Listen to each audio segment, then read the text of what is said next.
السلام علیکم اسٹوڈنٹس، آج ہم انگریزی ادب میں قومی ادب کی ابتدا کے متعلق پڑھیں گے۔ 14ویں صدی کے آخری 50 سال نہایت ہی پرآشوب تھے، مگر اسی عرصے میں قومی شاعری کے وہ شاہکار سامنے آئے جن کو انگریزی شاعری کی بنیاد کہنا چاہیے، اور ایک شاعر ایسا نمایاں ہوا جو نہ صرف انگریزی کا بابا شاعر ہے بلکہ اپنے مخصوص فن میں یورپ کے عظیم ترین شاعروں میں اس کا شمار کیا جاتا ہے۔ سیاسی افق پر اس دور میں عجیب تبدیلیاں رونما ہوتی رہیں۔ 1360 عیسوی میں برٹنی کے صلح نامہ سے ایڈورڈ سوئم نے فرانس کے بڑے حصے پر انگلستان کا قبضہ قائم رکھا، مگر اس بادشاہ نے بڑھاپے میں کچھ ایسی نااہلی کا ثبوت دیا کہ قوم اس سے نفرت کرنے لگی۔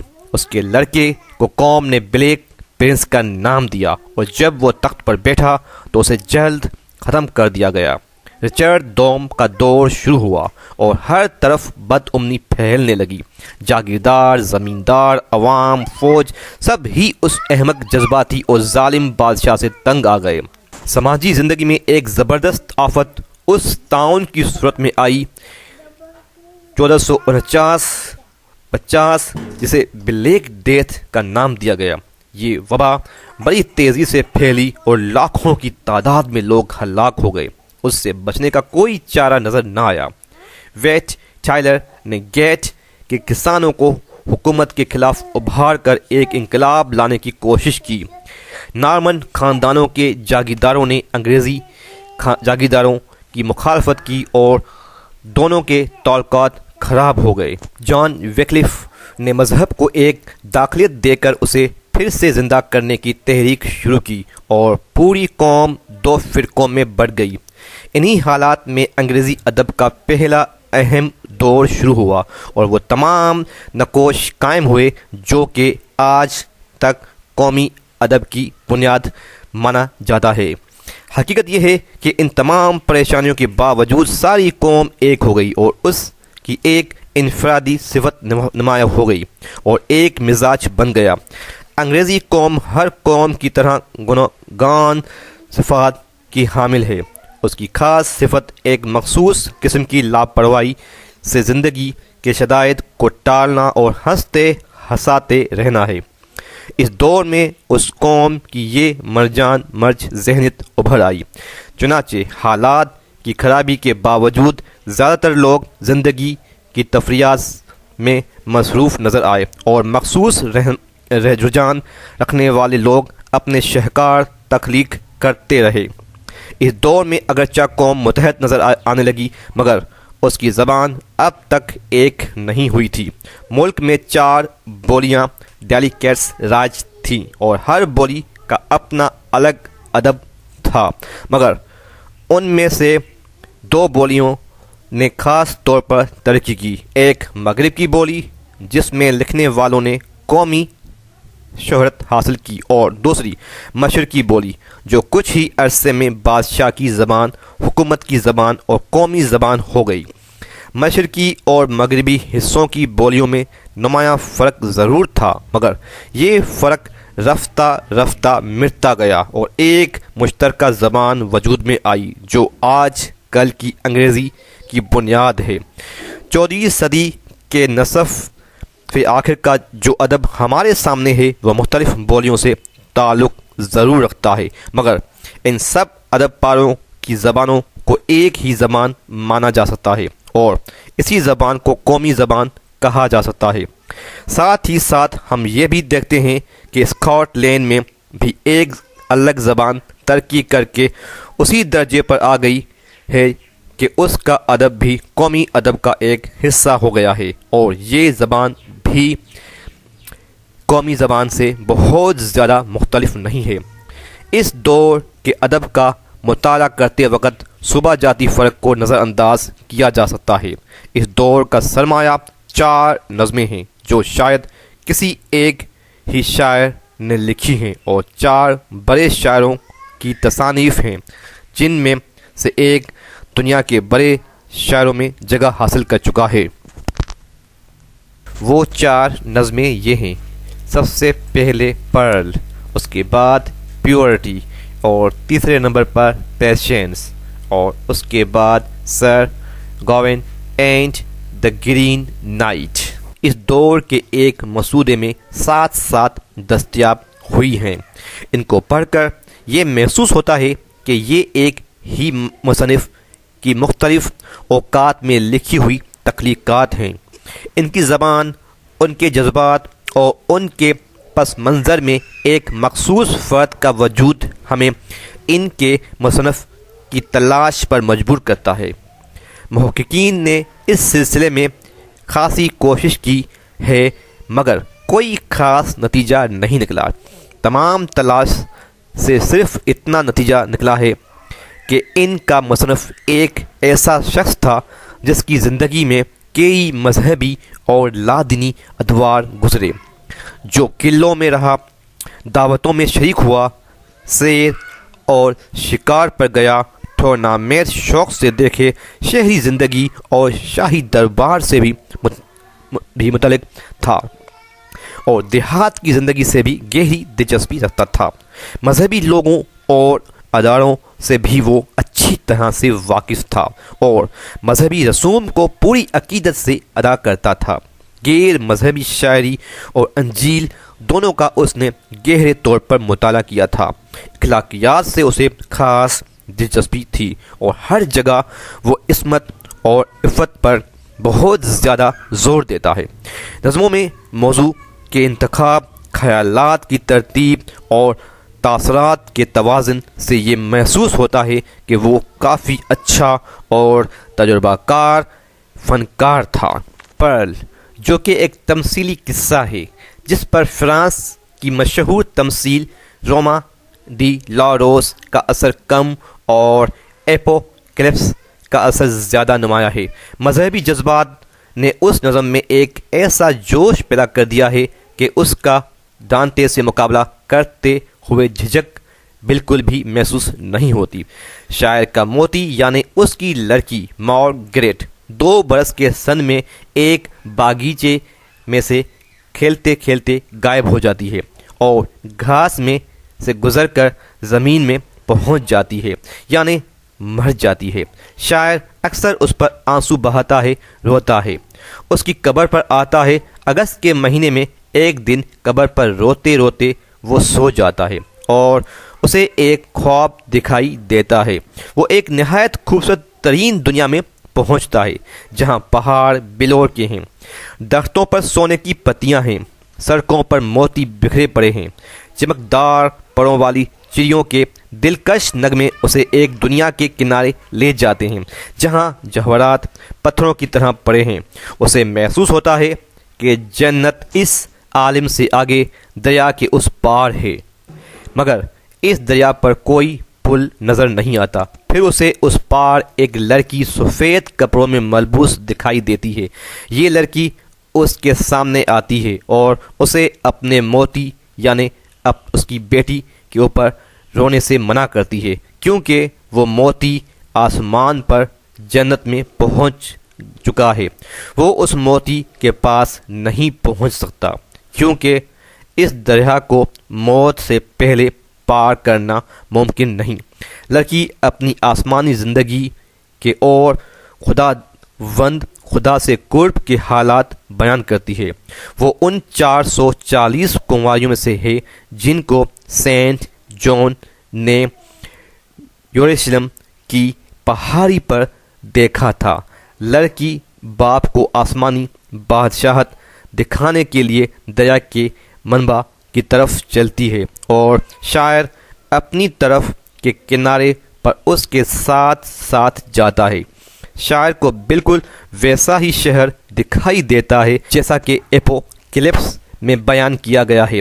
یہاں سفید کپڑے پہنے ہوئے کنواریاں ناچ رہی ہیں، خداوند خدا کا مجسمہ ان کے درمیان ہے اور فرشتے ان کے چاروں طرف ہیں۔ ان میں اسے اپنی پیاری بچی بھی دکھائی دیتی ہے۔ وہ اس کے پاس جانے کے لیے دوڑتا ہے اور اس کی آنکھ کھل جاتی ہے۔ وہ اپنی بچی کی قبر پر سر رکھے ہوئے رو رہا ہے مگر اب خدا کی مرضی سے اسے تسلیم و رضا کا سبق مل جاتا ہے۔ اب اسے اپنی موتی کے دیکھنے کی خواہش نہیں رہی، کیونکہ وہ موتی اب بہت ہی اچھی جگہ محفوظ ہے۔ اپوکیلپس کے اقتباسات نے اس نظم کے اچھوتے پن کو کم کر دیا ہے۔ درس اخلاق کی طرف مصنف کی توجہ نے اکثر جگہ بھاری پن پیدا کر دیا ہے۔ اکثر بیانات ضرورت سے زیادہ رنگین ہے، مگر مجموعی حیثیت سے یہ نظم اپنے دور کی تمام تمثیلی نظموں سے آگے نکل جاتی ہے۔ اخلاقی ہمیں اور فنی جوش کا جو امتزاج ہمیں یہاں ملتا ہے وہ کسی اور تمثیل میں نظر نہیں آتا۔ افت کی اہمیت جتانے کے لیے ہر چیز کو ایک مناسب مقام دیا گیا ہے۔ باپ کا غم ایک انسانی جذبے کی طرح ہر جگہ موجود ہے اور نظم میں ایک ڈرامائی تاثر پیدا کرتا ہے۔ طرز اکثر مقامات پر مصنوعی ہے، پھر بھی زیادہ تر ایک مخصوص تہذیب کا تاثر پیدا کرتی ہے۔ جذبات کی لطافت اور تخیل کی گرمی اس نظم کی پیچیدہ اسٹنزاز سے بھی نمایاں ہے۔ مصرعوں کی ساخت ایلیٹریشنز پر مبنی ہے، مگر ہر مصرے میں 4 اوزان اسٹریسز بھی ہیں۔ ہر اسٹنزا 12 مصرعوں کا ہے اور 5 اسٹنزے ایک گروپ بناتے ہیں۔ قافیے کا التزام سونٹ کے مقابلے میں کافی پیچیدہ ہے۔ اس سے معلوم ہوتا ہے کہ انگریزی نظم ابھی تک پیچیدگیوں میں الجھی ہوئی ہے اور آزادی کی ضرورت ہے۔ دوسری نظم پیورٹی ہے، جو کہ ایک ایپک ہے جس میں فرشتوں کا زوال، طوفان نوح، فرشتوں کا حضرت ابراہیم کے پاس نزول اور بلتزار کی دعوت، نیو بوچین ڈیزار یعنی بخت نصر بادشاہ کا زوال دکھایا گیا ہے۔ اس کے بعد تیسری نظم پیشنس میں حضرت یونس کی زندگی کے حالات بیان ہوئے ہیں۔ حضرت یونس کا مچھلی کے پیٹ میں حال ذرا مزاحیہ ہو جاتا ہے، مگر دونوں نظمیں مذہبی عقائد اور تسلیم و رضا کا درس دینے اور فنی تاثرات کو اخلاق سے ہم آہنگ کرنے میں اتنی ہی کامیاب ہیں جتنی کہ پرل۔ اس کے بعد چوتھی نظم Sir Gawain and the Green Knight ہے، جو ان سب سے بالکل مختلف قسم کی نظم ہے۔ یہ بادشاہ آرتھر کی روایت سے تعلق رکھتی ہے، مگر اس میں جو محض قصہ بیان کیا گیا ہے وہ کہیں اور نہیں ملتا۔ بادشاہ آرتھر کرسمس کے موقع پر کیم لوٹ کے حال میں بیٹھا ہے کہ ایک سبز پوش دیو ہیکل نائٹ داخل ہوتا ہے۔ وہ بادشاہ کے نائٹوں کا امتحان لینے آیا ہے۔ اس کے ہاتھ میں ایک بہت بڑی کلہاڑی ہے۔ وہ کہتا ہے میں اپنا سر اس کلہاڑی سے کٹوا دینے کو تیار ہوں اگر 12 مہینے کے بعد میرا سر کاٹنے والا میرے سامنے اپنا سر اسی کلہاڑی سے کٹوانے کے لیے تیار ہو۔ یہ سن کر بادشاہ آرتھر کے سب نائٹ تذ بذب میں پڑ جاتے ہیں، مگر سر گوین کلہاڑی لے کر سبز پوش نائٹ کا سر اڑا دیتا ہے۔ سبز پوش نائٹ اپنا سر اٹھا لیتا ہے اور سر گوین کو وعدے پر قائم رہنے کی تنبیہ کرتا ہوا غائب ہو جاتا ہے۔ 1 سال بعد سر گوین سبز پوش نائٹ کی تلاش میں نکلتا ہے۔ کئی مراحل طے کرنے کے بعد ایک نہایت خوبصورت قلعے میں پہنچتا ہے۔ اس کا مالک ایک بڈھا ہے جس کی جوان اور نہایت خوبصورت بیوی ہے۔ ہر روز بڈھا شکار پر چلا جاتا ہے اور اس کی بیوی سر گوین کو محبت کے جال میں پھنسانے کی کوشش کرتی ہے۔ سر گوین اس کی محبت کو قبول نہیں کرتا، مگر اس سے ایک سبز پیٹی لے لیتا ہے جس میں جادو کا اثر ہے اور جس کو باندھ لینے والا کبھی بھی مارا نہیں جا سکتا۔ چنانچہ جب سبز پوش نائٹ کی کلہاڑی سر گوین کی گردن پر پڑتی ہے تو محض اس کی کھال چھل جاتی ہے۔ اب معلوم ہوتا ہے کہ یہ بڈھا ہی سبزپوش نائٹ تھا اور اس کی بیوی مورگائن لا فے تھی، جس نے بادشاہ آرتھر کے نائٹوں کو ذلیل کرنے کا بیڑا اٹھایا تھا۔ سر کیمولیٹ واپس آتا ہے اور اس کی کامیابی کی یاد میں آرتھر اپنے تمام نائٹوں اور لیڈیوں کو سبز پٹیاں باندھنے کا حکم دیتا ہے۔ اس نظم کے پس منظر میں ایک ایسے فنکار کے وجود کا احساس ہوتا ہے جو واقعات کی ترتیب کے فن سے واقف ہے، جو قصے کو نہایت دلچسپی اور تنوع کے ساتھ پیش کر سکتا ہے، اور جو انسانی نفسیات کا ماہر ہے۔ وہ معلم اخلاق ہے اور اس کا خاص موضوع عفت ہے۔ سر گوائن مورگائن لا فی کی شہرت کا شکار ہو جانے سے جس طرح بچتا ہوا دکھایا گیا ہے، اس کا کمال اس امر میں ہے کہ سر گوائن کسی جگہ مروت اور ظاہری اخلاق کو ہاتھ سے نہیں جانے دیتا۔ سر گوائن کا کردار پورے ڈرامائی زور کے ساتھ نمایاں ہوتا ہے۔ پھر اس نظم میں سیر اور شکار کے مناظر نہایت درجہ واقعاتی ہیں۔ اس نظم میں 2 استنزاس استعمال ہوئے ہیں جو موسم کی تبدیلیاں بیان کرتے ہیں۔ موسم کی تبدیلیوں کے بیانات شاعر کی قدرتی مناظر سے واقفیت اور محبت کا ثبوت دیتے ہیں۔ خراب موسم اور خشک مناظر کی تصویریں خاص طور پر جاذب نظر ہیں۔ موسم سرما کی بربادیوں کی تصویر کو سب سے زیادہ سراہا گیا ہے۔ گو اینگلو سیکشن پسپایت کا اثر اس نظم میں دکھائی دیتا ہے، مگر افت سے شاعری کی دلچسپی نے اس کامیابی اخلاق کی نظم بنا دیا ہے۔ یہ چاروں نظمیں فن کے لحاظ سے نہایت ترقی یافتہ نظر آتی ہیں۔ یہ ہیں تو اینگلو سیکشن شاعری کی روایت سے وابستہ اور ان کی کافی حد تک نمائندگی بھی کرتی ہیں، مگر ان سے یہ بھی ثابت ہوتا ہے کہ نارمن اثرات کے تحت کس قدر ترقی ہو گئی ہے اور انگریزی شاعری کس درجہ معیاری ہو گئی ہے۔ زبان اور رنگ میں ایک نئی تہذیب نمایاں ہے۔ خیالات اخلاق سے ہم آہنگ ہو گئے ہیں۔ جذبات میں پستی اور پسپایت جاتی رہی ہے۔ عروض بھی ایک راہ ڈھونڈ رہا ہے، حالانکہ یہ راہ اسے ابھی ملی نہیں ہے۔